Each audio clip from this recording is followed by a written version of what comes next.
There comes a moment when effort is no longer enough, when motion disguises stagnation. You sense it in the quiet hours, the fear that life is moving forward while you remain undecided. That moment is a warning. Ignore it, and years will testify against you. There is a line drawn through every human life. You cannot see it, you are rarely told where it lies, but every serious achievement and every quiet regret stands on one side of it or the other. That line is self-discipline, not talent, not luck, not education. Self-discipline. Most people spend their lives chasing advantages when the true advantage has been waiting inside them all along. Let us slow down here because this truth is easy to hear and dangerous to misunderstand. Self-discipline is not intensity. It is not enthusiasm. It is not the rush of motivation that arrives and disappears. Self-discipline is decision made once and honored daily. And this is where the silent problem begins. You are not lazy. You are not weak. You are not incapable. You are undisciplined, and those words sting because they remove excuses. Napoleon Hill discovered, through decades of observation, that the majority of people live in a state of drift. They worry, they wait. But they do not decide. Drifting is not idleness. That is what makes it so deceptive. A drifting person may rise early, may labor hard, may appear responsible. Yet beneath the activity, there is no command, no definiteness of purpose. And without purpose, discipline has nowhere to attach itself.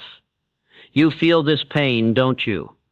The exhaustion without progress, the effort without authority, the sense that you are always responding, never directing. That pain is not accidental. It is the friction between who you could be and who your habits have allowed you to become. Andrew Carnegie once challenged Napoleon Hill to discover the reason some men rise while others emerge average. The answer was not intelligence. It was not circumstance. It was the disciplined application of thought. Winners decide what they will think about. Losers allow thought to wander, and wandering thoughts produce wandering lives. This is uncomfortable, so let us sit with it. Every undisciplined habit is a form of self-betrayal. Every time you delay what you know must be done, you weaken trust with yourself. And a man who does not trust himself cannot command his future. Self-discipline restores self-respect. That is why it feels heavy at first. You are not resisting work, you are resisting the version of yourself that no longer tolerates excuses. Most people sense this and turn away. They say, I need more time, I need better conditions, I need one more chance. But time does not create discipline. Pressure does not create discipline. Decision does. Henry Ford was not born disciplined. He cultivated it by refusing to negotiate with the voice of doubt. That voice speaks to you as well. It tells you to wait until you feel ready, until confidence arrives, until fear disappears. That day never comes, because discipline is what produces confidence, not the other way around.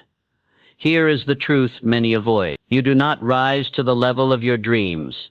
You fall to the level of your discipline, and that fall is gentle, almost kind.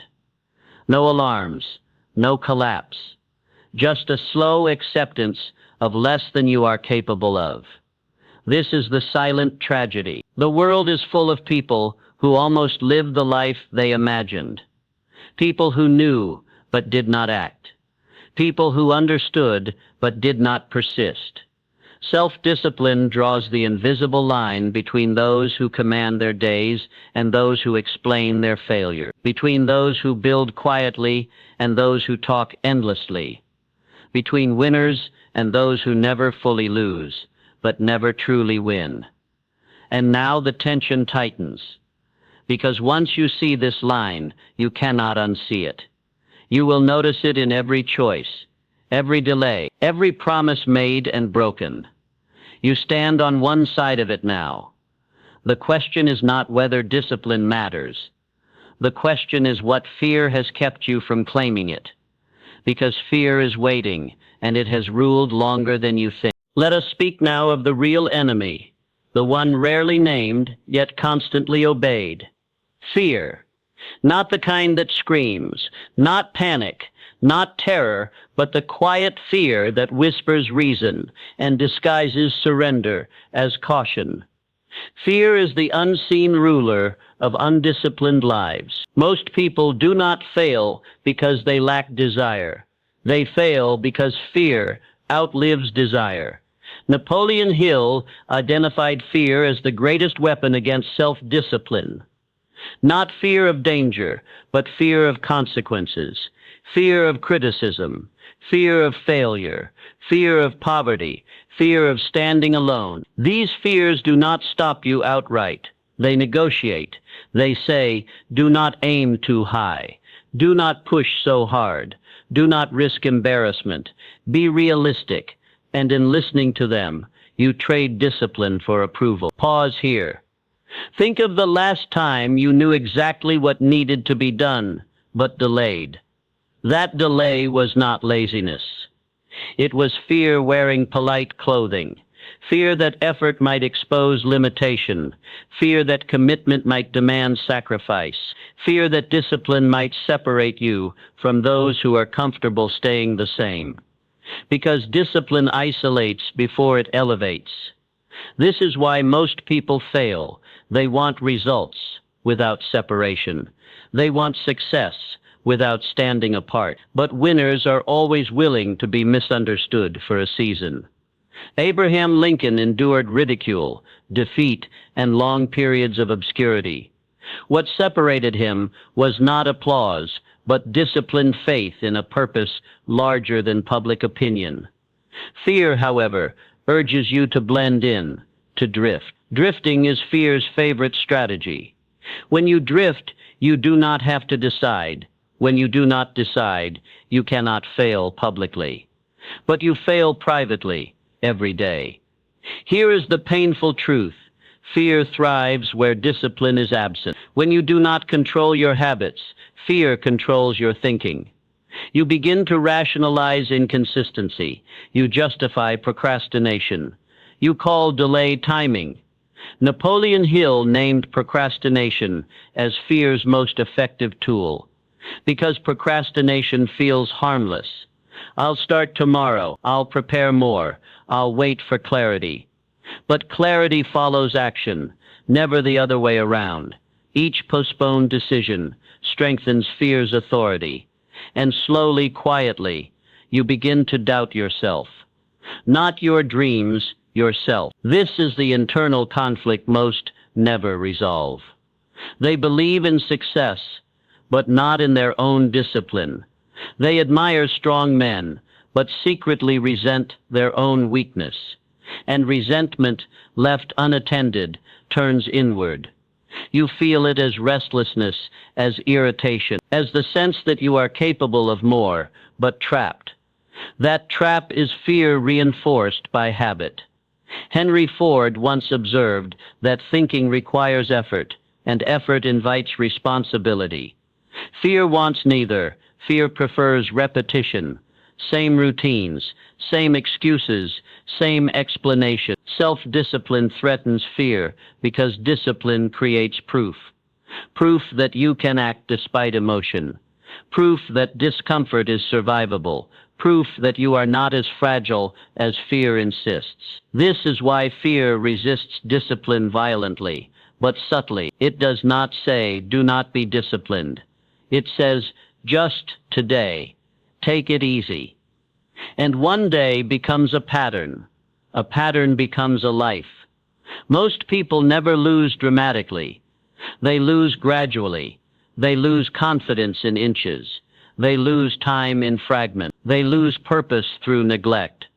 And then one day, they wonder what happened. Nothing happened. They obeyed fear faithfully. Let me lower my voice now, because this next truth must be heard without defense. Fear does not disappear when you avoid it. It multiplies. Avoidance teaches fear that it is in control. Discipline teaches fear that it is not. And fear hates that lesson. This is why the moment you decide to impose discipline on yourself, resistance intensifies. You feel tired sooner. Doubt speaks louder. Distractions multiply. That is not coincidence. That is fear fighting for authority. Here is the dividing line again. Losers negotiate with fear. Winners act in spite of it. Winners do not wait for confidence. They build it through disciplined action. They understand something crucial. Fear fades when confronted, but discipline grows when practiced. You cannot think your way out of fear. You must move. And yet, most people do not, because moving means risking exposure. It means finding out what you are truly capable of. And that possibility terrifies the undisciplined mind. So fear keeps them busy, but unchanged. And now we approach the breaking point, because once fear is seen clearly, it loses its disguise. And when that happens, a decision must be made. Either fear remains your ruler, or discipline takes command. There is no neutral ground, and the next truth will not allow compromise. There comes a moment, quiet, unannounced, when denial no longer works. Not a crisis, not a success, just a realization. You are tired of explaining your life instead of living it.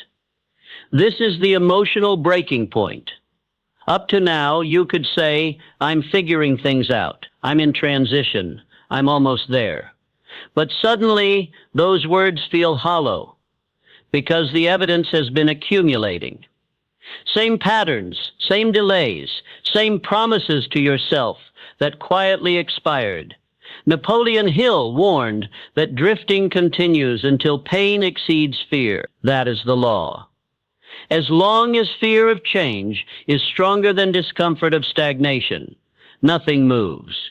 But when the balance shifts, when the cost of staying the same becomes unbearable, transformation begins. This is not a motivational moment. It is a sober one. You begin to see that your problem was never knowledge. You knew what to do. You knew what discipline required. You simply did not do it consistently, long enough, without negotiation. That realization can cut deep because it removes illusion. And illusion is comfortable, but truth demands response. Let us pause here. If your life were frozen today, if no improvement came, no progress, no breakthrough, could you accept it? Most cannot. And that is the proof that something must change. Here's the undeniable truth. Self-discipline is not about doing more. It is about refusing less. Refusing the small compromises that slowly steal your future. Refusing the comfort that dulls urgency. Refusing the inner voice that asks for relief instead of results. Thomas Edison did not wait to feel inspired. He disciplined his mind to persist after disappointment. Failure did not weaken him. Indulgence would have. This is where psychology shifts.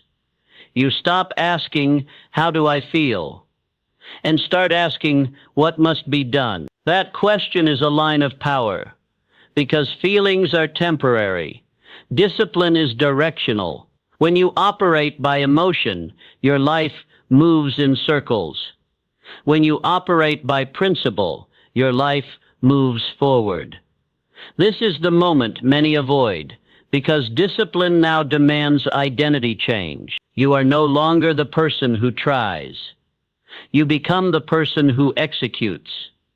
And that is frightening, because execution produces results, and results expose truth. No more hiding behind potential, no more comfort in intention. Only outcomes. This is why so many retreat just before change. They sense that discipline will reveal who they really are. And that exposure feels dangerous. But here is the paradox. Discipline does not reveal weakness. It builds strength. Each disciplined action rewires self-belief. Each completed task restores trust with yourself, and trust is the foundation of self-respect. Without self-respect, success feels empty. Rockefeller understood this deeply. He mastered routine. He controlled expenditure of energy. He respected order. Not because he lacked ambition, but because ambition without discipline destroys itself. This is where fear begins to lose ground. Not through argument, but through evidence. You act despite resistance. You keep a promise despite discomfort. You follow through despite temptation. And something changes, quietly. You realize you are not broken. You are untrained. Self-discipline is training, training the mind to obey purpose, training emotion to follow command, training time to serve intention. This is the breaking point where truth becomes undeniable. Either you will accept the discomfort of discipline, or you will accept the permanent discomfort of regret. There is no third option. This is the moment. Napoleon Hill called non-drifting, a state where you decide once and refuse to reconsider, where purpose becomes law, where discipline is no longer forced but chosen. Yet one final shift remains, because discipline without belief becomes punishment, and belief must now replace fear. That is where transformation truly begins. Up to this point, discipline has felt like resistance, resistance to comfort, resistance to habit, resistance to fear. But now, something deeper must occur, because self-discipline sustained by force will eventually exhaust the will. Self-discipline sustained by faith becomes natural. Napoleon Hill understood this distinction clearly. He taught that faith is not hope. It is not wishing. Faith is a state of mind created through deliberate thought. And thought, when repeated with conviction, becomes belief. This is where autosuggestion enters, not as affirmation but as command. You begin to speak to your mind with authority, not negotiation. You no longer ask, "Can I do this?" You state, "This will be done," and your actions follow. This is mental discipline, the discipline to decide what thoughts are allowed to stay. Fear still appears, but it no longer rules, because faith now has structure. Faith is not blind. It is built on evidence, the evidence of your own follow-through. Each disciplined act becomes a brick. Brick by brick, confidence replaces doubt. You begin to trust your word. That trust changes everything. Abraham Lincoln lost elections, faced ridicule, endured isolation, but his discipline of thought kept his faith intact. He did not borrow belief from circumstance. He generated it internally. This is the transformation most never reach. They attempt discipline without belief and collapse under pressure. But when belief is trained, discipline feels purposeful. You are no longer denying yourself. You are aligning yourself. Your days gain structure. Your decisions gain weight. Your time gains respect. Discipline stops feeling like sacrifice and starts feeling like identity. This is where the mastermind principle quietly appears. You begin to choose environments that reinforce discipline. You seek voices that challenge you, not comfort you. You distance yourself from habitual complainers, not in arrogance, but in preservation. Because discipline is contagious, and so is drift. Henry Ford surrounded himself with minds that reinforced action, not agreement. That is discipline at scale, and now fear's voice grows faint, not because it vanished, but because it lost its audience. Faith speaks louder. Faith says, I act because this aligns with who I am. This is the emergence of inner authority. You no longer wait for permission. You no longer need motivation. You have direction, and direction simplifies life. Decisions become clearer. Energy becomes focused. The chaos of indecision fades. You are no longer torn between comfort and growth. Growth has been chosen. And yet, this is not a dramatic moment. It is quiet. Power always is. Self-discipline, anchored in faith, does not announce itself. It reveals itself through consistency, through presence, through calm confidence. Others begin to notice. Not your words, your steadiness. You are no longer reactive. You respond. And this is where winners are separated forever. Because discipline is no longer effort. It is expression. Expression of belief. Expression of purpose. Expression of self-respect. Now only one chapter remains. Not about striving, but about becoming. About the quiet power of a disciplined life, fully claimed. What you are left with now is not urgency, not struggle, not force, but quiet authority. This is the final separation. Because the disciplined individual no longer seeks validation. They move with certainty, not because the world agrees, but because they do. Self-discipline has completed its work. It has removed chaos. It has silenced negotiation. It has aligned thought with action. And in doing so, it has given you something rare, peace with direction. Napoleon Hill taught that definiteness of purpose is the starting point of all achievement. But purpose without discipline remains fantasy. Discipline gives purpose a body. You no longer chase many things. You execute one path consistently, without drama. This is why winners appear calm. They are not pulled in opposing directions. They decided and disciplined their days to honor that decision. Fear no longer dominates. Not because it disappeared, but because it was demoted. Faith now holds command. Faith in your process. Faith in your ability to endure discomfort. Faith in your word. This faith does not shout. It steadies. You are no longer haunted by the fear of wasted years, because each day now answers to intention. And this is the deepest reward of self-discipline. Not money, not recognition, self-respect. You can look at yourself without negotiation. You know who you are because your actions confirm it. Most people never reach this state. They remain busy, but uncertain. Active, but unfulfilled. They speak of potential. You live proof. This is the quiet power that changes everything. Not overnight, forever. You no longer drift. You do not rush. You proceed. And that is how winners are separated from losers. Not loudly, but permanently.